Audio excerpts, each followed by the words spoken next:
जय हिंद मेरे भावी शिक्षक साथियों। तो कैसे हैं? चलिए आशा करता हूं कि अच्छे होंगे, जहां होंगे एकदम मस्त होंगे, तंदुरुस्त होंगे। ओके, तो देखिए आज के वीडियो में हम लोग पिछला जो वीडियो देखे थे जो कि प्रैक्टिस सेट था, तो उसके बाद 80 क्वेश्चनों को देखे थे। 80 के बाद वाले क्वेश्चनों को लेकर के आए हुए हैं। ठीक है, देखिए है आपका कि कच्चे फल को पकाने के लिए जिस गैस का प्रयोग किया जाता है वो कौन है? तो एथिलीन है। किस गैस का प्रयोग किया जाता है? एथिलीन का। ओके, लेकिन सबने बुझा लगा। एथिलीन गैस का उपयोग आपके कच्चे फलों को पकाने के लिए किया जाता है। ओके, अगला क्वेश्चन है कि निम्नलिखित में से कौन एक मछली है? समुद्री कुकम्बर यानी खीरा, समुद्री गाय, समुद्री घोड़ा। ये जो समुद्री घोड़ा जो है ये आपका क्या है? एक मछली है।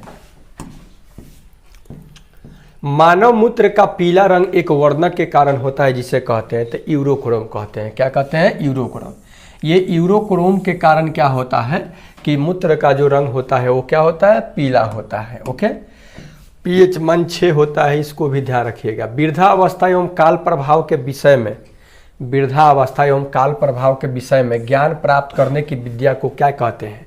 जानते हैं? इसको कहते हैं जेरेंटोलॉजी। क्या कहते हैं? जेरेंटोलॉजी कहते हैं। जेरेंटोलॉजी जो वृद्धावस्था और काल प्रभावन के विषय में ज्ञान जो प्राप्त होता है उसको जेरेंटोलॉजी। एम्फाइसीमा एक ऐसी व्याधि है जो पर्यावरणीय प्रदूषण द्वारा होती है। ठीक ना? एम्फाइसीमा जो है यह एक ऐसी व्याधि है जो कि क्या चीज के कारण होता है? पर्यावरणीय प्रदूषण द्वारा होती है। और इससे प्रभावित मानव अंग है। कौन सा अंग प्रभावित होता है? फुफ्फुस यानी फेफड़ा प्रभावित इससे होता है। ओके, पर्यावरण प्रदूषण से। दूध उदाहरण है एक विलयन का, जी नहीं। कोलाइड विलयन का, जी नहीं। इमल्सन का। क्या चीज का उदाहरण है? इमल्सन का। दूध किसका उदाहरण है? इमल्सन का। ये क्वेश्चन तो इसे रहबे करेगा। बिहार की पहली नदी जोड़ योजना, बिहार की पहली नदी जोड़ योजना निम्न में से कौन सी है? तो कोसी मेची नदी जोड़ योजना। कोसी मेची नदी जोड़ योजना जो है यह बिहार की पहली जोड़ योजना है। ठीक है, किसके उत्पादन में भारत में उत्तर प्रदेश का प्रथम स्थान है? किसके उत्पादन में भारत जो है, भारत में उत्तर प्रदेश 1 नंबर पर। तो गन्ना उत्पादन में इसे देख ले रहे हैं। गेहूं और गन्ना उत्पादन में जो है उत्तर प्रदेश आपका अग्रणी राज्य है। गन्ना भी बहुत ज़्यादा होता है। उत्तर प्रदेश वाले गन्ना खूब खाते होंगे। जनसंख्या की दशकीय वृद्धि दर के दृष्टिकोण से बिहार में सबसे अच्छा प्रदर्शन करने वाले जिलों का क्रम जो 2011 के जनगणना के अनुसार है। जनसंख्या की दशकीय वृद्धि, ठीक ना? तो जानते हैं अरवल, तब गोपालगंज, तब है दरभंगा। अरवल, गोपालगंज, दरभंगा। ओके, उज्जैन स्थित है। ये उज्जैन स्थित कहाँ है जी? ये जानते हैं? ये क्षिप्रा नदी के तट पर स्थित उज्जैन शहर है। उज्जैन जो है कि क्षिप्रा नदी के तट पर स्थित उज्जैन है। स्वराज दल की स्थापना बिहार में किसने की थी? तो स्वराज दल की स्थापना बिहार की अगर बात कहें तो श्री कृष्ण सिंह थे। आपको पता है कि ये बिहार के प्रथम मुख्यमंत्री थे श्री कृष्ण सिंह। बिहार का सबसे पुराना गिरजाघर यानी चर्च कौन सा है? तो पादरी के हवेली। ये पादरी की जो हवेली है ये बिहार की प्रथम क्या है? चर्च है। आनुवंशिक दृष्टि से बाघों की संख्या का कम होना, आनुवंशिक दृष्टि से बाघों की संख्या का कम होना चिंता का विषय है। ठीक है, क्यों? तो क्योंकि जैव विविधता में कमी आती है। जैव विविधता में क्या आ जाएगी? कमी आ जाएगी। शाकाहारी पशुओं की संख्या में वृद्धि होगी। खाद्य श्रृंखला में अवरोध उत्पन्न होगा। उपयुक्त में से एक से अधिक। जैव विविधता में कमी आती है। आनुवंशिक दृष्टि से बाघों की संख्या का कम होना चिंता का विषय है। क्यों चिंता का विषय है जी? तो जैव विविधता में कमी आती है। जैव विविधता में कमी आएगी, शाकाहारी पशुओं की संख्या में वृद्धि हो जाएगी। तो मान लीजिए कि बाघ कम होगा, आनुवंशिक दृष्टि से कह रहा है। ठीक है, आगे देखेंगे। जानवरों के शरीर से निकला पसीना एवं उनके द्वारा शरीर के चाटने की प्रक्रिया उनके शरीर को ठंडक देती है। ठीक, चाटते समय निकलने वाले लार प्रकृति में ठंडी होती है जी नहीं, पसीना एवं लार वाष्पीकरण से उसके शरीर को ठंडा रखती है। जानवरों के पसीने के एक प्रकार का ठंडक नहीं, पसीना और लार जो होता है ना वाष्पीकरण से उनके शरीर को क्या करता है, ठंडा करता है, ठंडक देता है, इसलिए चाटता है। पनीर के रवे से छाछ को अलग करने के लिए हम मलमल के कपड़ों का उपयोग करते हैं, क्यों? पनीर के रवे से छाछ को अलग करने के लिए मलमल के कपड़ा या पनीर को ठोस बनाता है या पानी को अच्छी तरह निचोड़ देता है। मलमल के कपड़े के छिद्र छलनी के कार्य करता है। मलमल के जो कपड़ा होता है मखमल के, ये क्या करता है कि छिद्र छलनी के जैसा कार्य करता है, इसीलिए इसका उपयोग किया जाता है। ग्रामीण क्षेत्रों में लकड़ी की छतों में नीम की तरह रखी जाती है। ग्रामीण क्षेत्रों में लकड़ी के छतों में नीम की तह रखी जाती है। दीमकों के दूर रखने के लिए एक ही नंबर का सवाल हो जाएगा, क्योंकि नीम जो है तो वो क्या होता है, कड़वा होता है, तो उसमें दीमक नहीं लगेगा, इसलिए उसका मतलब बारंगा जिसको बोला जाता है ना, बारंगा। तब उसके बाद ईंटा रख करके तो छत बनता था, तो अब तो सब छड़े उड़े पर ढाराइए जा रहा है नहीं जी, कंक्रीट से। अब कहाँ से उस तरह से बन रहा है, पहले ही सही बनता था। कैलाश की उम्र 7 साल है, ठीक है, एवं शरीर मोटा है। कैलाश जो है वो 7 साल की उम्र है, अब मोटा आ गया है पूरा। टीवी देखना उसे बहुते पसंद है, टीवी खूब देखता है कैलाश। फुर्ती से कोई काम नहीं कर पाता, तो मोटुआ है तो खाक काम कर पाएगा, खाली मतलब कि टीवी देखता है, मोटा आ गया है, 7 साल का है।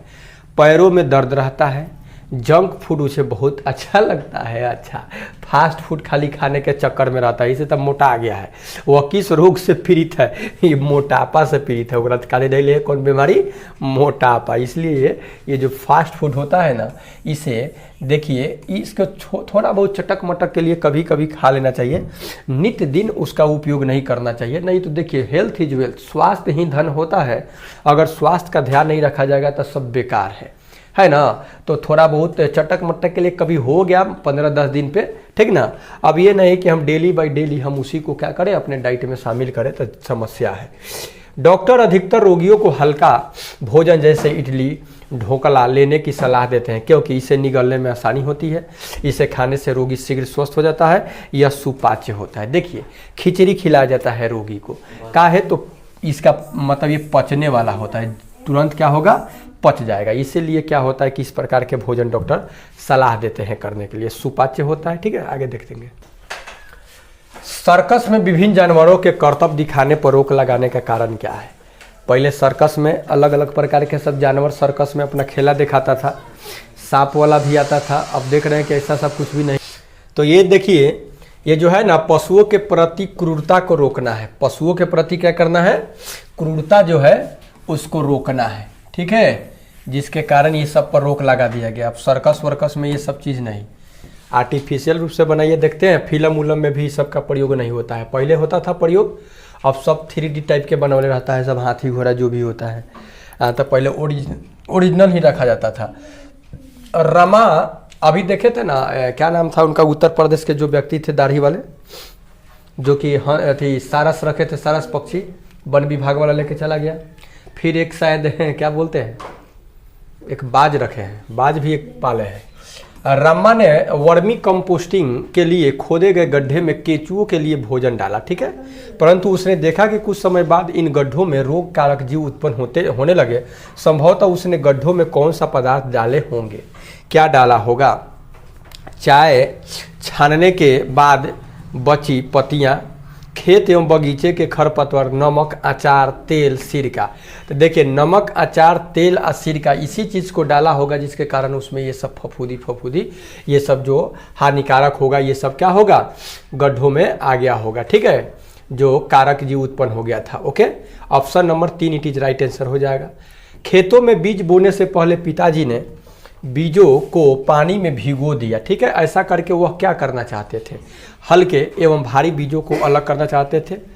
अच्छा जी,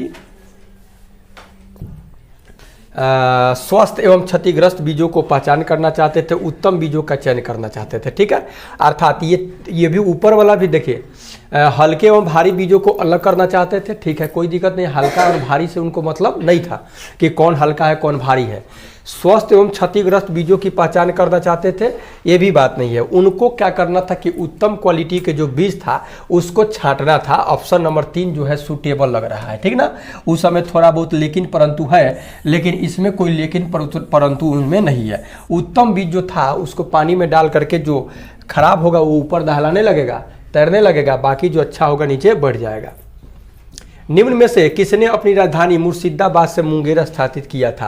तो ये था आपका मीर कासिम। कौन था? मीर कासिम जो था ये अपना राजधानी मुर्शिदाबाद से कहाँ लेके चला गया था? मुंगेर।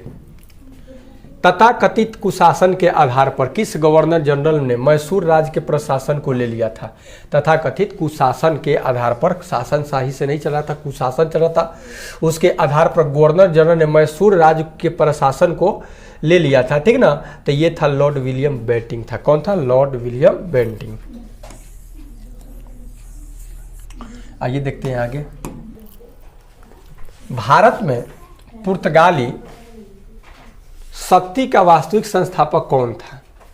तो ये था आपका कौन था? अल्बुकर्क था। कौन था? अल्बुकर्क। ये अल्बुकर्क ही जो था पुर्तगाली शक्ति का ये वास्तविक संस्थापक था। यही बाद में आया था ना। 31 दिसंबर 1929 को अर्धरात्रि में, यानी रात के 12 बजे में भारतीय राष्ट्रध्वज को किसने फहराया था? जवाहरलाल नेहरू। स्वतंत्र भारत के प्रथम प्रधानमंत्री जेएल नेहरू। गोपाल कृष्ण गोखले ने कांग्रेस के किस अधिवेशन में अध्यक्षता किए थे? तो ये थे आपके 1905 वाला में, इसी टाइम बंगाल का जब विभाजन हुआ था। ठीक ना, उस समय गोपाल कृष्ण गोखले अध्यक्षता किए थे। वायुमंडल में ओजोन परत क्या करती है? वर्षा करती है, प्रदूषण उत्पन्न करती है? जी नहीं। पृथ्वी पर पराबैंगनी विकिरणों को क्या करती है? कि जीवन रक्षा करती है। अल्ट्रावायलेट जो रे होता है उससे जीवन की रक्षा करती है। ओजोन का ही ना काम है। एशिया व उत्तरी अमेरिका को जो जलडमरू मध्य अलग करता है वह कौन है? एशिया और अमेरिका को, उत्तरी अमेरिका को अलग करने वाला जलडमरू मध्य बेरिंग जलडमरू मध्य है। कौन है? बेरिंग जलडमरू मध्य है। ओके। किस अभिलेख से यह साबित होता है कि चंद्रगुप्त का प्रथम प्रभाव पश्चिम भारत में फैला था? तो ये था रुद्रदामन का जूनागढ़ अभिलेख। रुद्रदामन का जो जूनागढ़ अभिलेख मिला है, इससे ये पता चला है कि चंद्रगुप्त का प्रभाव तो जो था ना पश्चिम भारत पर फैला हुआ था। निम्नलिखित में से कौन से मामले उच्च न्यायालय और उच्चतम न्यायालय की अधिकारिता में आते हैं?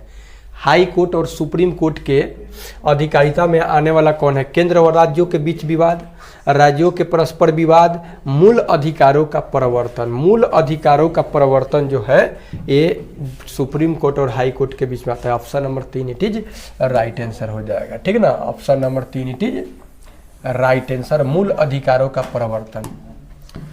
कल्याणकारी राज्य का उद्देश्य क्या है? कल्याणकारी राज्य का उद्देश्य क्या है? कमजोर वर्गों अधिकतम संख्या का अधिकतम कल्याण सुनिश्चित करना, कमजोर वर्गों के कल्याण का प्रबंध करना, सभी नागरिकों क्या है? कल्याणकारी राज्य का उद्देश्य क्या है? अधिकतम संख्या का अधिकतम कल्याण सुनिश्चित करना। ठीक है, यही सही है। अधिकतम संख्या का अधिकतम कल्याण सुनिश्चित करना। जिसकी जितनी संख्या भारी उसकी उतने जिम्मेदारी। भारतीय संविधान में मौलिक कर्तव्यों का विचार लिया गया है। जो भारतीय संविधान में जो मौलिक कर्तव्य है वो कहाँ से लिया गया है? रूस के संविधान से लिया गया है। किससे? रूस के संविधान से आपका लिया गया है मौलिक कर्तव्य को।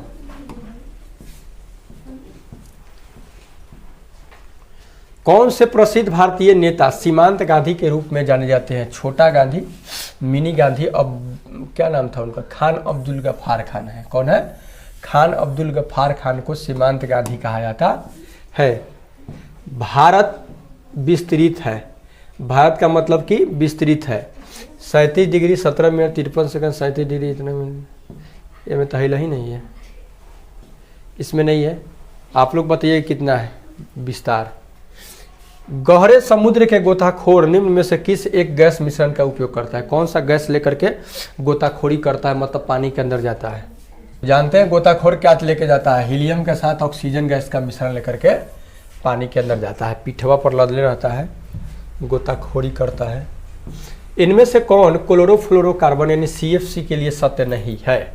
यह प्रशीतकों के रूप में प्रयोग में लाई जाती है, यह ग्रीन हाउस प्रभाव में योगजनक नहीं देती, यह ग्रीन हाउस प्रभाव में योगदान नहीं देती।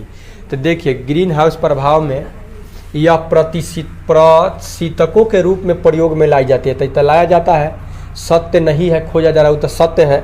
या ग्रीन हाउस प्रभाव में योगदान नहीं देते, बहुत योगदान देता है, ठीक ना। ओजोन परत में छिद्र हो रहा है, उसके पीछे का कारण यही ग्रीन हाउस CFC है, ठीक ना। ये सत्य नहीं है, ये मतलब कह रहा है कि यह ग्रीन हाउस प्रभाव में योगदान नहीं देती। अरे भैया देती है ये। सूची 1 का सूची 2 से सुमिलित कीजिए और नीचे दिए गए कूट का से सही उत्तर का चयन कीजिए। शुष्क बर्फ, तो आपको पता है कि शुष्क बर्फ जो है ठोस कार्बन डाइऑक्साइड को शुष्क बर्फ कहा जाता है। शुष्क बर्फ किसको कहा जाता है? शुष्क बर्फ तो आपका ठोस कार्बन डाइऑक्साइड को कहा जाता है जी, ठीक है। तो 1 का 3 लीजिए ना, ये तो बड़ा इजी दे दिया, 1 के 3 हो गया, बाकी यादों नहीं होगा तो चल जाएगा, एक को याद में ही काम चल जाएगा। लेकिन वहाँ ऐसा तो देगा नहीं, अब दे दे तो बल्ले बल्ले है कि नहीं।